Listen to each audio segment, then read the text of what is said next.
The things that matter to me in my life are relationships with family, my assistant's dog Molly, having a purpose in life, and a good end to my life. These are the things that matter to me. As life goes on, it's important to talk about what matters, to let others know your wishes, fears and goals for the future. Having those what matters to me conversations, it's particularly important through this pandemic, because how can people around us know what we want if we haven't opened up to them and told them?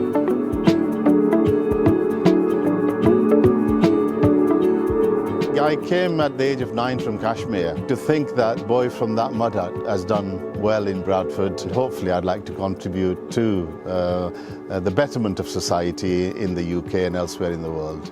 My dog used to volunteer in Animal Sanctuary, and he was one of the rescue dogs that come in, so I've had him almost 10 years. My children are the most important thing to me, and I love painting and drawing with eye-gaze technology. I'm writing my memoir, which has lots of sex, drugs and rock and roll. I'm into cars, I love cars. Every minute I'm under the bonnet, I'm underneath it, I'm trying to fix this or fix things on it. I run marathons, half marathons, run every Sunday morning. Feminism really matters to me, particularly at the minute in the current climate. I've started to be thinking more about inequalities in healthcare for women. LGBTQ rights really matter to me as well, and as a queer woman, so those are things that are important to me.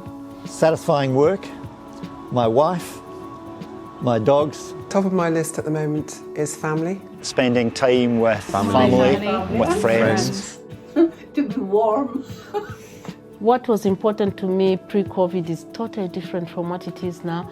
I used to love to be well groomed. My nails were always well done.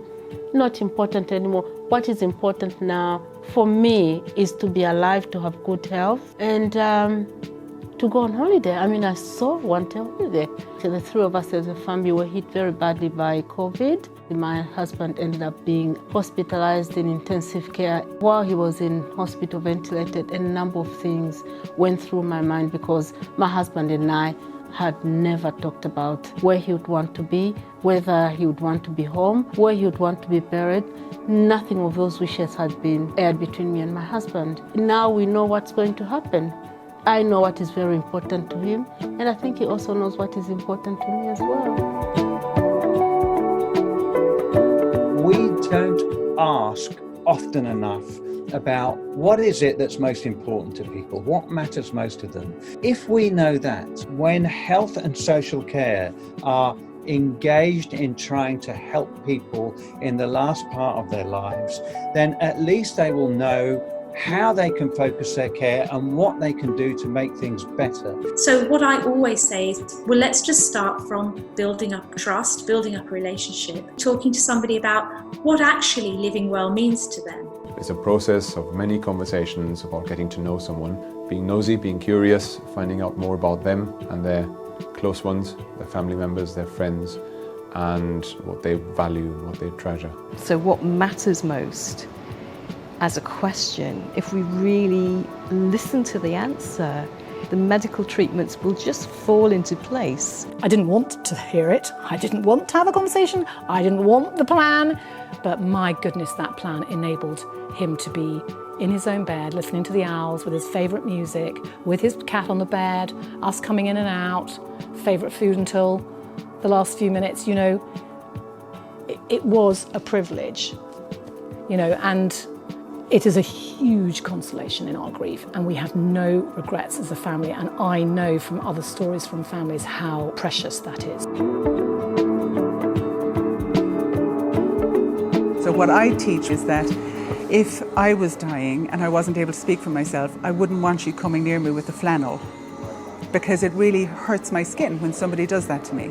Nobody's going to know about that unless I've told them. So they could be causing me pain at a time when they really want to be helping me and caring for me. People who are dying need to know that their loved ones are in a safe place emotionally and are secure. I've been in situations where people have decided that they want to try and protect their family, and they try and protect them by shutting down conversation. That is worse than anything, both for themselves and for the family that really want to be part of that. Families can be left with a terrible feeling of guilt if they feel they couldn't do the right thing for their loved one. If they were asked to make decisions for their loved one towards the end of life and they just didn't know. They didn't know what their loved one really wanted. Those feelings of guilt can be as high as post-traumatic stress. And that's the last thing I would want for my family. If you just talk about treatment, you're not really going to get the essence of the person, and you're not going to find out what their priorities are.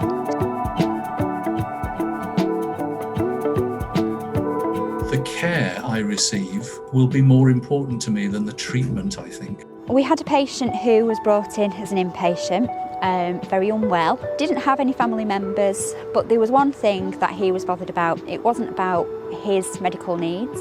He came in and said, I've been brought in by ambulance and I've left my parrot out of its cage. It's flying around at home and somebody needs to sort this parrot out because if you don't, I'm going to leave the hospital.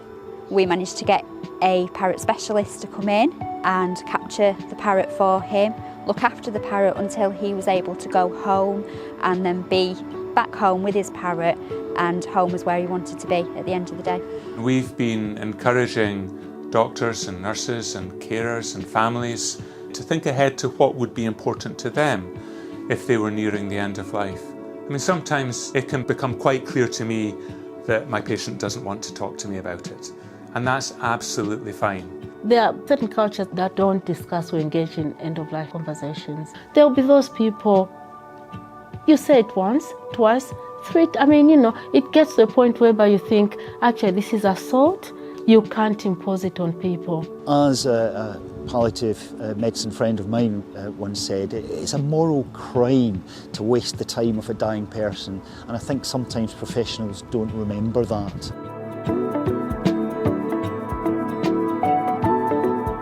We knew I was going to die young and shouldn't have made 17, I'm now 27, but it took a professional coming into our home and telling us it was okay to talk about death, and we weren't giving up, we weren't being negative.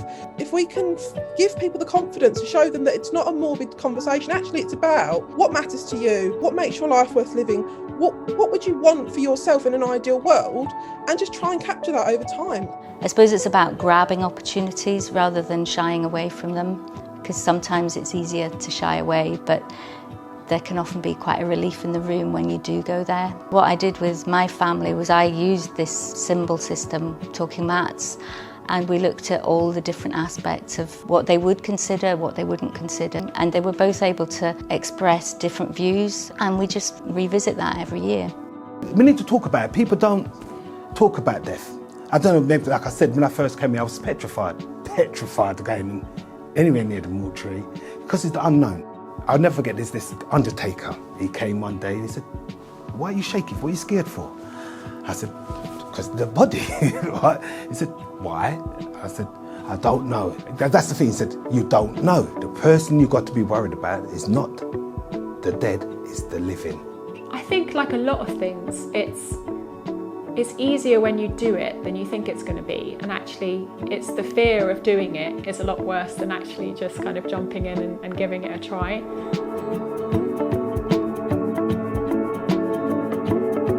Food and drink are very important to me, so in the last days, weeks of life, I think that will still be an important aspect. Even if I can't eat or drink very much, I quite like salt and vinegar crisps, so that would be something that I'd like to taste.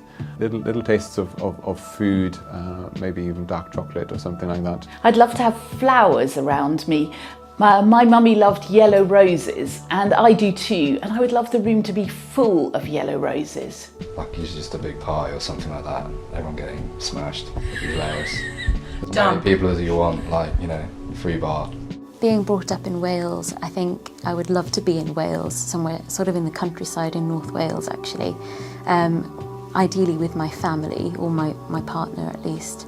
Personally, I would love to spend the last few weeks of my life in the club lounge at the Mandarin Oriental Hotel in Singapore drinking champagne. That would be my ideal, with my partner with me. Probably not going to happen, but it gives you an idea of what's important in my life. During COVID, it's never been clearer that having sensitive and compassionate conversations about what matters most to a person is crucial. I think we should all have a think about what matters most to us in our life. What matters to me conversation can take place in different settings. It can be around the dinner table, in the pub, with your GP, or when you go to college, when you get married, when you have a baby, when you retire. These are all life-changing moments, and it's the time to have the conversation about the greatest life-changing moment. Let's get talking about what matters to you.